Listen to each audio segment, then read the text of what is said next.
I thought I was about to see two villages go to war over one man.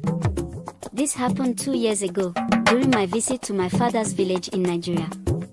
I had just come back from school in the city.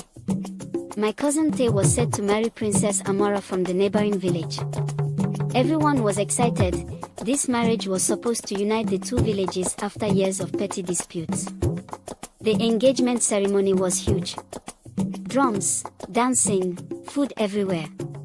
Amora looked like she had stepped out of a painting, gold beads in her hair, a smile so big it made you feel warm inside.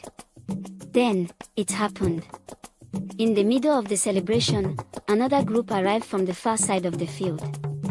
Their clothes were bright blue. They carried wrapped gifts and drums, the kind you bring to claim a bride. Leading them was another princess. Her name was Nia. And she walked right up to Tay, smiling like she had been waiting for this moment all her life, and called him her fiancé. The air changed instantly. The music stopped. I could hear the goats in the distance and nothing else. At first, I thought it was some kind of joke. But then Nia pulled something from her wrist, a carved wooden bracelet. The exact same kind Tay had given Amora. Amora's face went pale. Tay froze. The chiefs from both villages demanded answers. Tay swore he had never seen Nia before.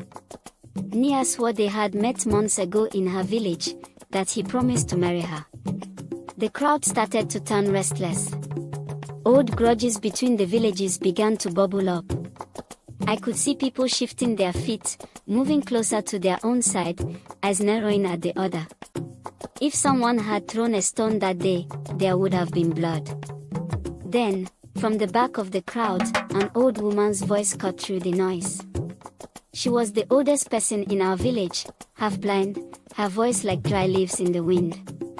She told both princesses to come forward. I'll never forget the way she looked at them.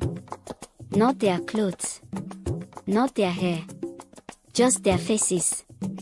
She made them stand side by side. And then, like the entire earth had stopped spinning, people saw it. They looked exactly alike. Not just, they could be sisters, alike, no. Same cheekbones. Same eyes. Same small scar above the left eyebrow. The old woman said quietly, "These are not strangers. They are twins." Silence. She told the story. Years ago, a flood destroyed many homes.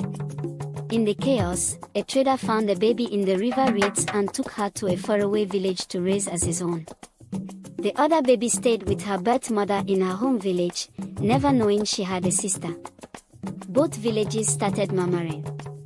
I saw people shaking their heads in disbelief. I saw Amora's hands cover her mouth. Nia's knees buckled and she started crying. The chief sent for birth records, and the truth came out, they were born on the same day, to the same mother, before the flood tore them apart. Amora and Nia just stood there for a moment, staring at each other like they were looking into a mirror. Then Amora walked forward and hugged her. Tight. And Nia hugged back, sobbing into her shoulder.